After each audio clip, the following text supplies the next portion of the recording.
பேச்சுவார்த்தைகள் தோல்வியடைந்தால் ஈரான் கடுமையான தாக்குதல்களை எதிர்கொள்ள நேரிடும் என்று வெள்ளை மாளிகை எச்சரிக்கை விடுத்துள்ளது. அத்தோடு அமெரிக்க ஜனாதிபதி டொனால்ட் ட்ரம்ப் அமைதியை விரும்புவதாகவும் குறிப்பிடப்பட்டுள்ளது. ஈரான் தற்போதைய யதார்த்தத்தை எதிர்கொள்ள தவறினால் இதற்கு முன் எப்போதும் கண்டிராத வகையிலான தாக்குதலை எதிர்கொள்ள நேரிடும் என்று வெள்ளை மாளிகையின் ஊடக செயலாளர் தெரிவித்துள்ளார். ஈரான் மீதான தாக்குதல்களை நிறுத்துவதற்காக 15 நிபந்தனைகள் அடங்கிய போர் நிறுத்த முன்மொழிவை அதிபர் ஜனாதிபதி நேற்று வெளியிட்டிருந்தார். இந்த நிபந்தனைகளை ஏற்றுக்கொண்டால் மட்டுமே போர் நிறுத்தத்திற்கு தயாராக இருப்பதாக அவர் குறிப்பிட்டிருந்தார்.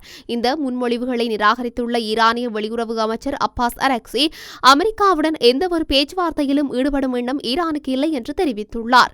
அமெரிக்கா மத்தியஸ்தர்களூடாக பல்வேறு செய்திகளை அனுப்பினாலும் ஈரானுக்கு தேவையானது நிரந்தரமான தீர்வு மட்டுமே என்று அவர் வலியுறுத்தியுள்ளார்.